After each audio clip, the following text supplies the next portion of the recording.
अस्सलाम वालेकुम dear students, उम्मीद करता हूँ आप सब खैरियत से होंगे। Myself Mohammad Junaid Saud, lecture chemistry in higher education department. Students, आज हम एक नई सीरीज़ का आगाज़ करने जा रहे हैं, that's spectroscopy.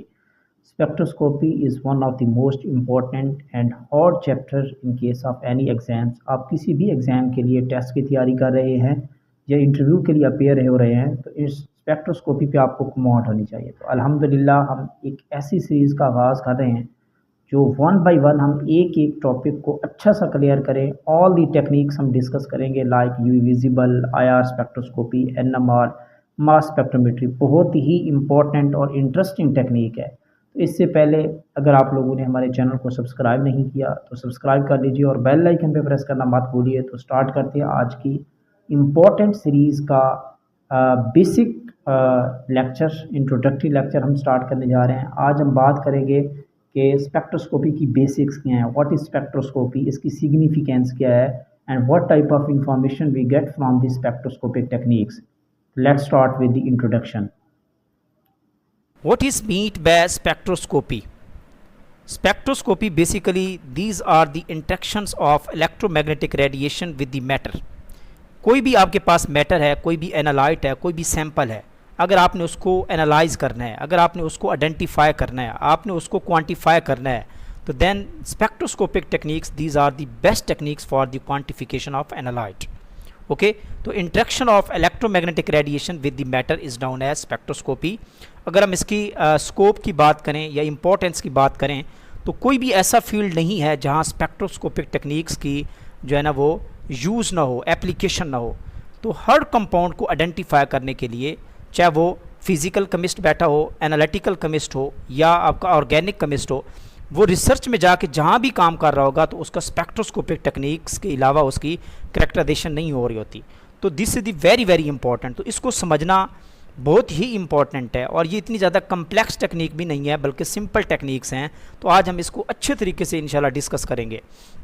Okay, the electronic transitions take place. अगर हम यूवी विजिबल की बात करें तो इसमें इलेक्ट्रॉनिक ट्रांजिशन टेक प्लेस होती हैं and to absorbance of the electromagnetic radiation. तो वो मैटर इलेक्ट्रॉन्स बेसिकली जब वो यूवी विजिबल लाइट को एब्जॉर्ब करता है तो वहाँ इलेक्ट्रॉनिक ट्रांजिशंस पॉसिबल होती हैं और वो इलेक्ट्रॉनिक ट्रांजिशन जो हैं वो डिफरेंट कंपाउंड्स में डिफरेंट टाइप की पॉसिबिलिटी होती है उसमें। तो उससे हमें इंफॉर्मेशन मिलती है कि इस कंपाउंड के पास इसकी कितनी एब्जॉर्बेंस है और किस जो है ना वो करेक्टरिस्टिक वेव लेंथ पे ये मैक्सिमम एब्जॉर्बेंस शो कर रहा है। तो ये जो उसकी करेक्टरिस्टिक वेव लेंथ होती है जिसको लैम्बडा मैक्स कहते हैं, दिस इज़ बेसिकली ये आइडेंटिफाई कर दिया आपके अननोन कंपाउंड को। All types of organic molecules which have synthesized, जितने भी ऑर्गेनिक टाइप के मालिक्यूल्स हैं उनको सिंथेसाइज किया जाता है, they are characterized by the spectroscopy. इसी तरह identification may be of atoms molecules, किसी भी एटम की मालिक्यूल की हम आइडेंटिफिकेशन कर सकते हैं। अगर हम एटम्स को आइडेंटिफाई करने जा रहे हैं किसी एलिमेंट को तो this is known as atomic spectroscopy, और अगर आप किसी मालिक्यूल को आइडेंटिफाई करने जा रहे हैं तो this is known as molecular spectroscopy. तो अगर आप उस मालिक्यूल की स्ट्रक्चर्स की बात करेंगे तो अगर कंप्लीट स्ट्रक्चर को देखना है तो उसके लिए जो बेस्ट टेक्निक है for the structure elucidation, this is known as NMR. तो बेसिकली एनएमआर जो है this is the main technique for the structure elucidation and then MS होती है। तो ये ज़्यादा यानी कि आप कह लें कि प्रिसाइज यानी कि टेक्निक्स हैं जो मैक्सिमम उस कंपाउंड की इंफॉर्मेशन दे देती हैं as compare to the IR या यूवी विजिबल। ठीक है, तो आईआर में जस्ट हम फंक्शनल ग्रुप को आइडेंटिफाई कर सकते हैं लेकिन उस कंपाउंड की एग्जैक्ट स्ट्रक्चर के बारे में नहीं बता सकते। और अगर एनएमआर यूज़ करेंगे या मैस करेंगे तो काफ़ी हद तक हमें उस स्ट्रक्चर की पता चल जाएगा। लेकिन वो भी हम इंशाल्लाह मैं आपके साथ डिस्कस करूँगा। देखें, किसी भी कंपाउंड है, अननोन कंपाउंड है, तो उसकी अगर आपने कंप्लीट इन्फॉर्मेशन लेनी है तो देन कोई single technique is not enough. तो देन आपको यूवी विजिबल का भी पता होना चाहिए, समझना चाहिए। Then you have to understand about the IR spectroscopy भी आपको एक्सपर्ट होना चाहिए और इसके अलावा एमएस पे भी एक्सपर्टीज़ होनी चाहिए, एनएमआर पे भी आपको एक्सपर्टीज़ होनी चाहिए। ओके हो गया, दैट्स वाई ये सारी टेक्निक्स बहुत ही इंपॉर्टेंट हैं। आइडेंटिफिकेशन ऑफ फंक्शनल ग्रुप्स, ये जनरली हम आईआर स्पेक्ट्रोस्कोपिक टेक्निक में हम इसको देखते हैं। Identification of configurational isomers, coloured और कलरलेस कंपाउंड होते हैं, ये यूवी विजिबल में जनरली हम इसको आइडेंटिफाई कर रहे होते हैं। तो एटॉमिक स्पेक्ट्रोस्कोपी बेसिकली अगर हम इसको बात करें तो हम इसको डिफरेंट टाइप में हमने डिवाइड किया और डिस्कस किया। लाइक एटॉमिक फ्लोरेसेंस स्पेक्ट्रोस्कोपी है, एटॉमिक एब्जॉर्प्शन है, एटॉमिक इमिशन स्पेक्ट्रोस्कोपी है, और इसके अलावा हम जनरली हम कपलिंग टेक्निक्स यूज़ करते हैं जो कि मोर एफिशिएंट्स होती हैं, लाइक GCMS है। तो ये सारी चीज़ें जो हैं हम जनरली यूज़ करते हैं। और atomic emission spectroscopy, optical emission spectroscopy, ये सारी चीज़ें जो हैं ये कपलिंग टेक्निक्स में आ जाती हैं। ओके, तो मॉलिक्यूलर स्पेक्ट्रोस्कोपिक टेक्निक जो हैं, these are the UV visible and infrared spectroscopy, nuclear magnetic resonance है, मास स्पेक्ट्रोमेट्री है। तो ये किसी भी मॉलिक्यूल के बारे में, एनालाइट के बारे में, सैंपल को आइडेंटिफाई करने के लिए ये यूज़ होती हैं। The best technique for the structure elucidation तो हम ऑलरेडी डिस्कस कर चुके हैं, this is known as nuclear magnetic resonance कहते हैं इसको।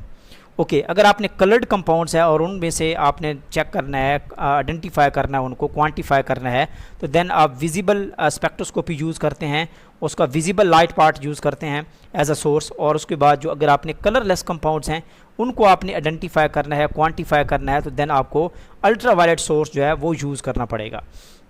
ओके, स्पेक्ट्रोस्कोपी बेसिकली हम इसकी डेफिनेशन डिस्कस कर चुके हैं। तो this is the interaction of electromagnetic radiation with the matter.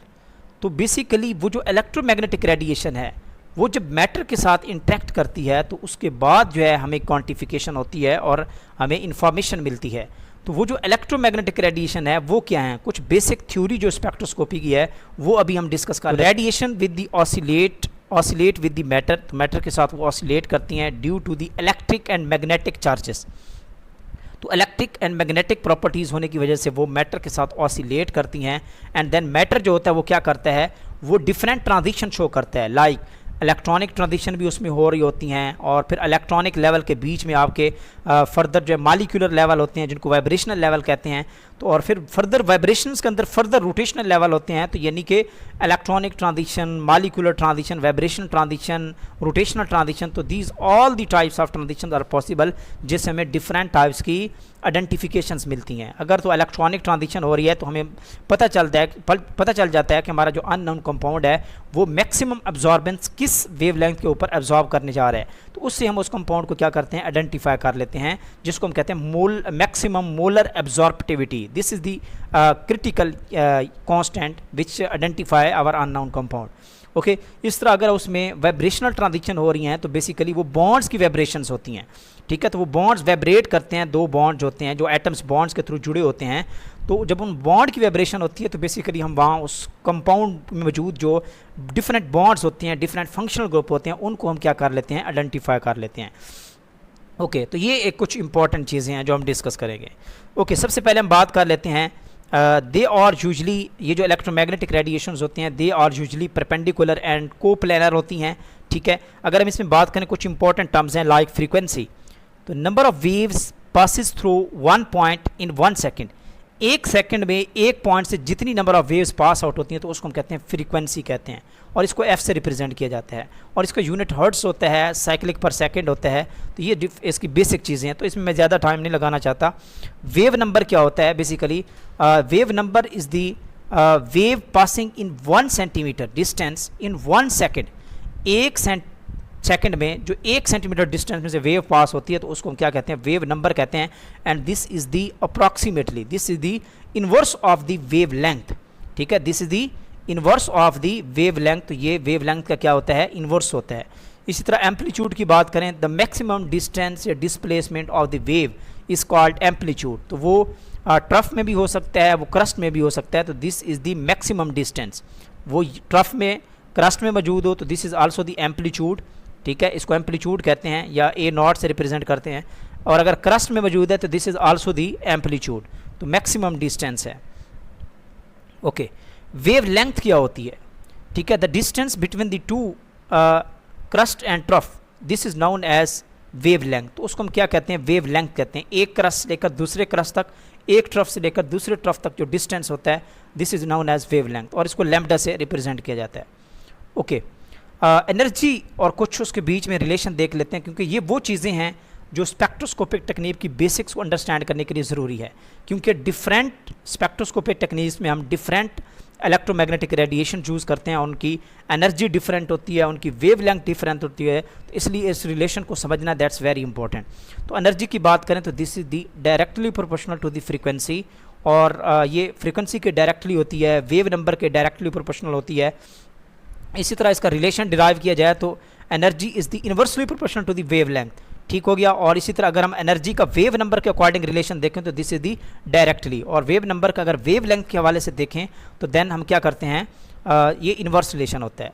तो जनरली हमारे पास जो यूवी विजिबल स्पेक्ट्रोस्कोपी है तो उसमें हमारे जो रेंजेस होती हैं वो माइक्रोमीटर या नैनोमीटर में हम लेते हैं, और आईआर में हम किस में लेते हैं, वो पर सेंटीमीटर में लेते हैं, वेव नंबर में लेते हैं। तो इसलिए इन यूनिट्स को समझना दैट्स इम्पॉर्टेंट, और एक दूसरे के बीच में एक जो डिफरेंस है, रिलेशन है, वो देखना भी क्या है, ज़रूरी है। अब हम बात कर लेते हैं कुछ कन्वर्जन्स की, कि ये इंपॉर्टेंट चीज़ें होती हैं। देखिए स्टूडेंट्स, सम टाइम स्टूडेंट्स को बेसिक चीज़ों का भी पता नहीं होता कि एक यूनिट्स को किस यूनिट में कन्वर्ट किया जाता है।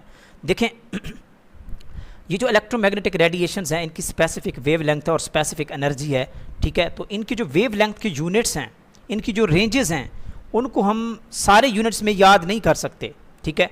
तो जनरली हमारा एक फिक्स यूनिट होता है, लाइक नैनोमीटर में वैल्यू होती है या पर सेंटीमीटर में होती है, तो उसमें हम रेंज को हम क्या करते हैं, याद रखते हैं।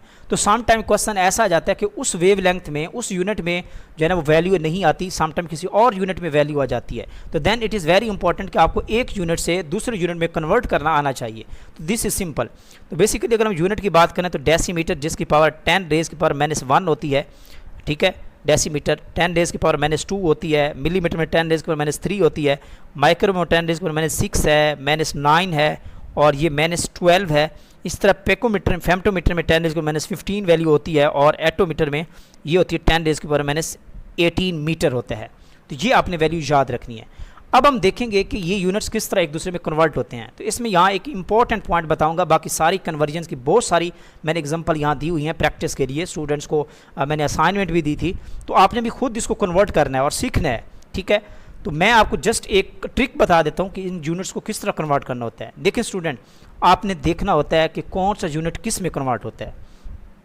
अगर तो आपका लार्ज यूनिट, नोट कर लें, लार्ज को आप स्मॉलर यूनिट में कन्वर्ट कर रहे हैं तो वेरी सिंपल, अगर आपका लार्ज यूनिट है उसको स्मॉलर वैल्यू में कन्वर्ट कर रहे हैं तो देन आपको सिंपली क्या करना पड़ेगा, आपको मल्टीप्लाई करना पड़ेगा, ठीक हो गया। आपको उतना फैक्टर जितना वो उसमें डिफरेंस होगा वो आपको कितना क्या करना पड़ेगा, मल्टीप्लाई करना पड़ेगा।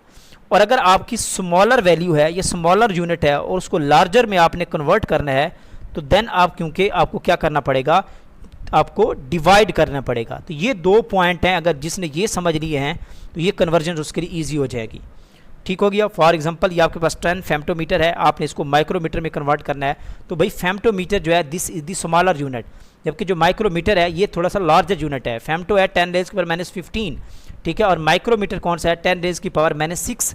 तो आप देखें इनके बीच में डिफरेंस कितना है, तो ऑलमोस्ट जो है ये जो डिफरेंस है वो 6 एंड आप कह लें कि 6 और 3 12, सॉरी 9, 10 रेज़ की पावर 9 यानी कि डिजिट्स का ये डिफरेंस है।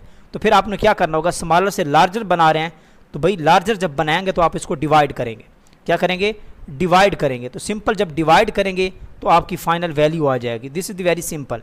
इसी तरह ये वाली वैल्यू देखें, ये आपकी नैनोमीटर में है तो आप इसको सेंटीमीटर में कन्वर्ट कर सकते हैं। अगर आप ऐसे नहीं करते तो इसका सिंपल तरीका ये होता है कि आप उस यूनिट को सिंपल मीटर में कन्वर्ट करें, लाइक दिस। ये आपका मीटर में कन्वर्ट हो गया, ये मीटर में वैल्यू आ गई है, ये वाली मीटर में वैल्यू आ गई है, तो आपने सेंटीमीटर में इसको कन्वर्ट करना है। तो भाई सिंपल सी बात है, मीटर बड़ा यूनिट है, सेंटीमीटर छोटा यूनिट है, तो 1 मीटर में 100 सेंटीमीटर होते तो आप इसको क्या कर देंगे, मीटर से सेंटीमीटर बनाएंगे तो 100 से मल्टीप्लाई कर दें तो आपके सेंटीमीटर में यूनिट्स कन्वर्ट हो जाएंगे। तो ये सारी चीज़ें आपने खुद कैलकुलेट करनी है, तो इसके ऊपर ज़्यादा टाइम लगाने का फ़ायदा नहीं है, या आप जस्ट फॉर योर प्रैक्टिस, ठीक है। तो मैंने बहुत सारे यूनिट्स की कन्वर्जन यहाँ दी हुई हैं, तो आपने ये प्रैक्टिस करनी है कि कौन सा यूनिट किस में कैसे कन्वर्ट हो रहा है। ओके, ये आज हमारा लेक्चर नंबर 2 था हमारी क्लास का, इलेक्ट्रोमैग्नेटिक रेडिएशंस, ठीक है। तो बेसिकली जो हमारे पास इलेक्ट्रोमैग्नेटिक रेडिएशंस हैं वो आईआर है, यूवी विजिबल है, माइक्रोवेव है, रेडियो वेव है, X rays, gamma rays, cosmic rays, different electromagnetic radiations हैं। तो इनकी जो वेलोसिटी होती है, याद रखिएगा स्टूडेंट्स, इन इलेक्ट्रोमैग्नेटिक रेडिएशन की वेलोसिटी जो होती है वो ऑलमोस्ट क्या होती है, सेम होती है, जो कि 3 × 10 रेज़ की पावर -8 मीटर पर सेकेंड।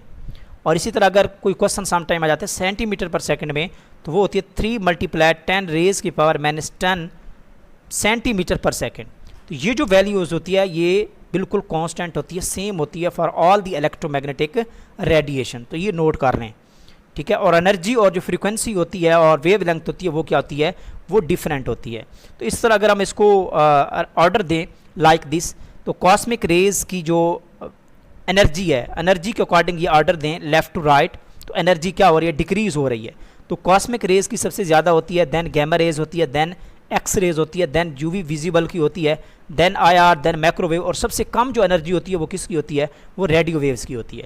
और इसी तरह अगर आप वेव लेंथ के अकॉर्डिंग देखते हैं तो लेफ्ट टू राइट आप जाएँ तो वेव लेंथ इंक्रीज हो रही है, और रेडियो वेव्स की वेव लेंथ मैक्सिमम होती है और इसकी एनर्जी जो होती है वो मिनिमम होती है। एनएमआर में जनरली हम जब बात करेंगे तो रेडियो वेव यूज़ करते हैं, यूवी विजिबल में हम क्या यूज़ करते हैं, अल्ट्रा वायलेट विजिबल लाइट हम यूज़ करते हैं। ओके, इनकी रेंजेस की बात कर लेते हैं। देखें जो यूवी विजिबल है तो इसकी जो ओवरऑल रेंज होती है वो होती है 10 से लेकर ऑलमोस्ट जो है ये 800 तक जो रेंज होती है, this is the range of UV visible, या 780 भी सम बुक्स में लिखा होता है। इसमें जो अल्ट्रा वायलेट होती है इसकी जो वेव लेंथ होती है वो 10 से लेकर 400 या सम टाइम 10 से लेकर 380 तक भी गिवन होती है, ठीक है। और विजिबल की 380 से लेकर 780 या 400 से लेकर 800 नैनोमीटर तक होती है। आईआर में अगर हम बात करें तो ये ओवरऑल जो रेंज होती है आईआर रीजन्स की, तीनों रीजन्स की, ठीक है, नियर भी, फार भी और मिड भी, तो वो 10 से लेकर 14,000 पर सेंटीमीटर वेव नंबर में इसका हम यूनिट लेते हैं। क्यों लेते हैं ये आईआर में जाके डिस्कस करेंगे। रेडियो वेव्स, ठीक है, इसमें जनरली डिफरेंट रेंजेस होती हैं। 600 मेगाहर्ट्ज़ का इंस्ट्रूमेंट होता है, 900 मेगाहर्ट्ज़ होता है और इससे ज़्यादा भी होते हैं तो जनरली। ओके, तो अब हम बात करें आईआर के केस में तो 3 रीजन्स हैं like this is the far IR region जिसकी 10 से लेकर 400 तक होती है, ठीक है, और 400 से लेकर 4000 तक जो रीजन होता है इसको मिड आईआर कहते हैं, and this is our functional region. ये बेसिकली हमारा क्या होता है, मेन रीजन होता है जिसमें ऑल टाइप्स ऑफ मोस्टली जो फंक्शनल ग्रुप होते हैं वो इसी रीजन में लाया कर रहे होते हैं और जनरली हम इसी रीजन को डिस्कस करते हैं। इसी तरह 4000 से लेकर 1400 तक this is the near IR region होता है और ये भी कोई इतना इंपॉर्टेंट नहीं होता। ओके, इसी तरह ये फर्दर यूनिट्स हैं कि आपने अगर आपको पर सेंटीमीटर में वैल्यू गिवन है तो आपने उसको नैनोमीटर में किस तरह कन्वर्ट करना है, सेंटीमीटर में किस तरह कन्वर्ट करना है, तो ये यूनिट्स की कन्वर्जन्स हैं, तो आप इसको देख लीजिएगा। ओके, यूवी विजिबल लाइट में जो स्पेक्ट्रोस्कोपी वो टेक्निक होती है जिसमें इलेक्ट्रॉनिक ट्रांजिशंस होती हैं, ठीक है। यूवी विजिबल लाइट जब हमारे मैटर के साथ इंटरेक्ट करती है तो this is known as UV visible spectroscopy. इसी तरह जब आईआर रेडिएशंस, इंफ्रारेड रेडिएशन जो हैं वो हमारे मैटर के साथ इंटरेक्ट करती हैं तो उनको हम कहते हैं आईआर स्पेक्ट्रोस्कोपी। इस तरह माइक्रोवेव जब इंटरेक्ट करती हैं, ठीक है, तो वो उसको हम क्या कहते हैं, उसमें basically rotational, only rotational transitions होती हैं। याद रखिएगा जो यूवी विजिबल स्पेक्ट्रोस्कोपी है इसमें इलेक्ट्रॉनिक ट्रांजिशंस होती हैं। कौन सी होती हैं, इलेक्ट्रॉनिक ट्रांजिशंस होती हैं। और आईआर में क्या होती हैं, वाइब्रेशनल ट्रांजिशंस होती हैं, और माइक्रोवेव में क्या होती हैं, रोटेशनल ट्रांजिशंस होती हैं, ठीक है। यही वजह है कि जो भी विजिबल की जो एनर्जी होती है ये ग्रेटर होती है, तो that's why electronic transition possible होती हैं। इस तरह आईआर की बात करें तो इसकी एनर्जी और थोड़ी सी लेस होती है, तो ये ओनली वाइब्रेशंस करवा सकती है। माइक्रोवेव्स की एनर्जी और लेस होती है तो ये ओनली रोटेशन करवा सकती है। ओके स्टूडेंट्स, यहाँ पे आज का हमारा इंट्रोडक्टरी लेक्चर नंबर 1 यहाँ पे कंप्लीट हुआ। Inshallah, next we will move toward the one of the most important and the easiest spectroscopic technique, that's the UV visible spectroscopy. Inshallah, lecture number 2 में हम यूवी विजिबल स्पेक्ट्रोस्कोपी का start लेंगे, introduction की बात करेंगे, उसके principal की बात करेंगे, इलेक्ट्रॉनिक ट्रांजिशंस की बात करेंगे, instrumentation and the applications, each and everything हम उसको नेक्स्ट फिर हम स्टार्ट लेंगे।